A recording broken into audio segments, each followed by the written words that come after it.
Hello. How you doing? Don't mind my plaid pants.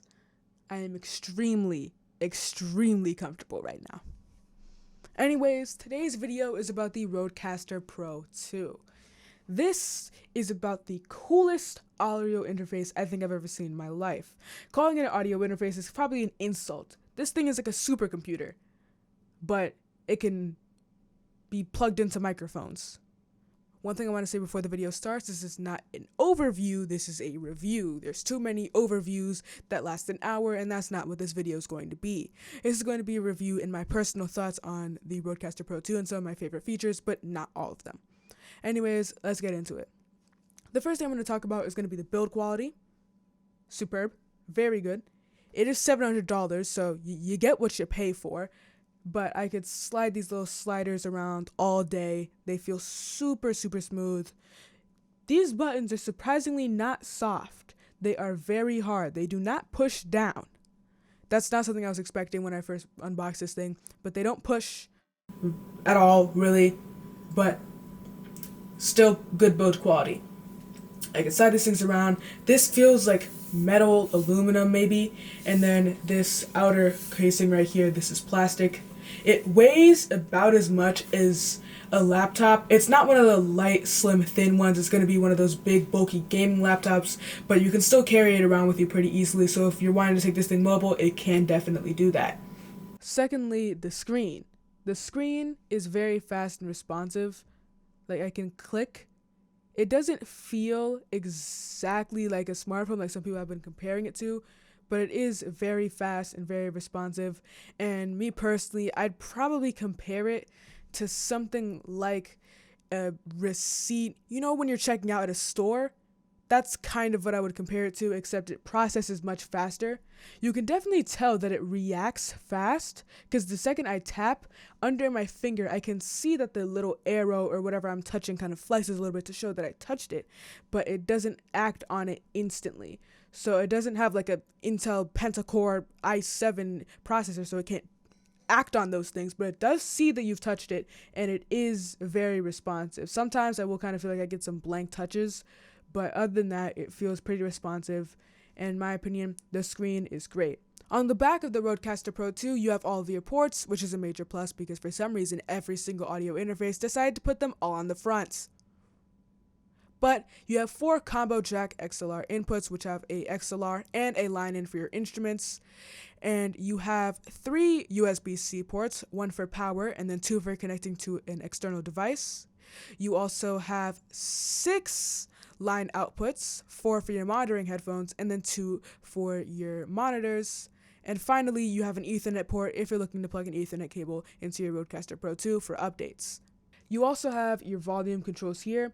This, at least if you're on this main menu page, can control the volume of your monitors as well as whatever port you have connected to your computer. Me personally, I have a USB-C port that connects to my computer, and then this would be the respective volume for my computer, and then this is the volume for the speakers. It's kind of confusing, but you get used to it. Then you have the volume for your headphones. So this is the volume for this pair of headphones right here, and then this is the volume for the rest of your line outputs as well. So the first and main feature that you're looking at if you're looking at buying one of these is probably going to be these smart pads. These allow you to play pretty much any sound you want at the press of a button. Like this preloaded air horn. Air horn.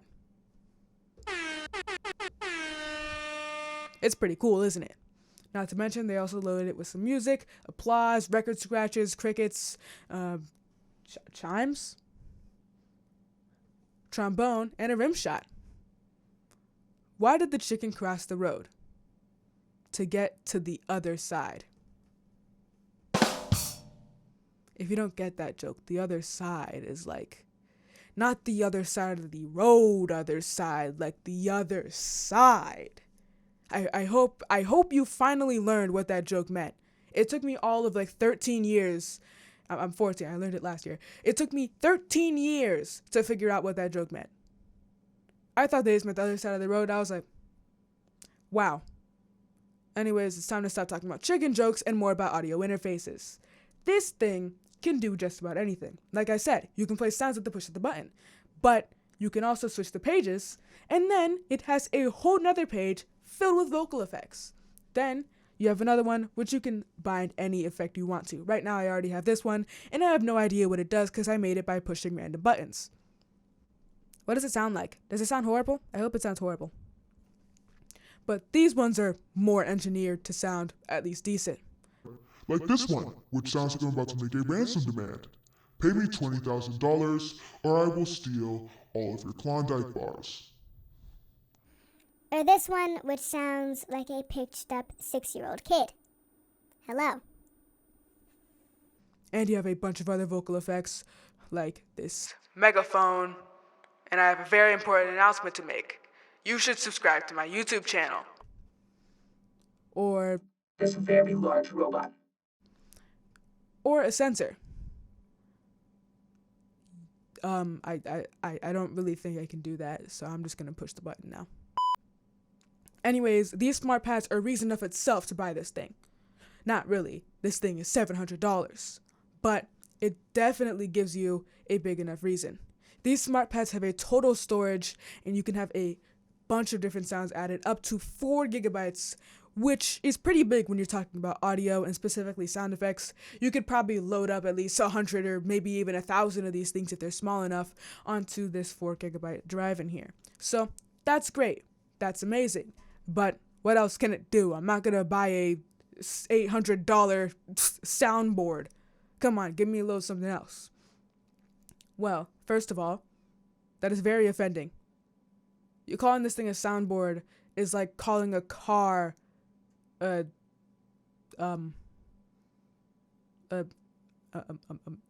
One eternity later. A microwave? Yeah, sure. Like calling a car a microwave. This thing can do so much more than those smart pads, it's ridiculous. First of all, this menu right here allows you to customize what microphone you have plugged in. I selected the RE20 preset since I have the RE320 plugged in and it's similar enough, so why not? But you can apply vocal processing and then adjust it to your liking by pushing this button here, clicking, and then you can adjust like so. I left the processing off, and you can also apply your vocal effects like echo. Echo. Or reverb. Reverb. That's already super cool. Not to mention they have some other presets, like for the SM7B and most of their Rode mics like the NC1, Rode Broadcaster, Pod Mic, and then some general runs for dynamic and condenser microphones, which will automatically apply 48-volt phantom power if you're like me and continuously forget to do that. You can also put in a line and an instrument preset as well. You can do this for every single input and not just microphones. If you go to one of the non-microphone inputs like this one here, you can also still apply processing. It also has MIDI control as well, so you can go turn that on here.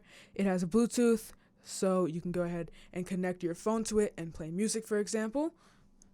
And it also has a Wi-Fi connection, so you can connect to the internet and update wirelessly, which is pretty cool. Another really cool thing I like about this thing are the shows. Basically, these are presets of customization for your Rodecaster. So let's say for a certain show, you only have one microphone and you only use one, like say for recording. You go ahead and change your show, and then this would change to be only one microphone, and then you could have whatever other inputs you wanted here. Now, I can't do this now since I'm currently recording off of the Rodecaster Pro II. Yeah, it can do that too. And I'm not sure why I said and. I have nothing more to add. When you record on this thing, you can record in separate tracks. So it will record track 1, track 2, 3, 4, 5, 6, 7, 8, all as separate audio files. Actually, there's only what's it, 1, 2, 3, 4, 5, 6. There's only 6 inputs. But still, that is super cool. All right. So, should you buy this? The answer is probably not. I mean, for me, it's probably not worth it. I'm just going to use it to record YouTube videos. But for you, it might be. This thing is like a portable studio, basically. It has all the features that you would pay for in like an $8,000 full room studio packed into a little tiny box that you can take with you. And if that's what you're looking for, this is exactly that. It has every single feature you need, like you can EQ your microphones as much as you want. And the main reason that most people would buy this over alternatives like the Tascam Mixcast 4 and ZoomTrack P8 is one, because the ZoomTrack decided to put their ports on the top. Seriously, who does that? And second, because it's future-proof. Rode put in a way faster processor in this than they needed to, so they can continue to update it, which means you won't have to buy another one in 6 years. Instead, maybe you'll have to buy another one in 10. But it gives you more longevity, and you won't need to pay extra. There's a saying that I got from some random YouTuber. I think it was like an iPad review, and they said, buy nice or buy twice. And this is the exact example that they were talking about in this. You can either buy this one, pay more expensive now, and then you're gonna have to buy another one sooner, or you could buy this, and then you could keep this for a longer period of time. But it's obviously all up to you. Alright, well, if you enjoyed the video, like, subscribe, feed my dad, something, YouTube clout. Anyways, I'll see you guys in the next video. Peace.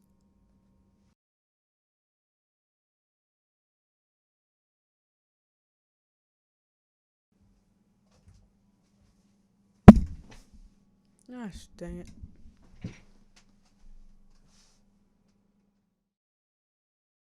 So what we're gonna do?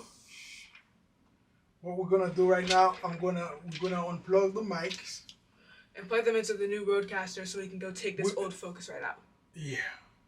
Whoa! Whoa! Okay! Nice. It's I nice. love it.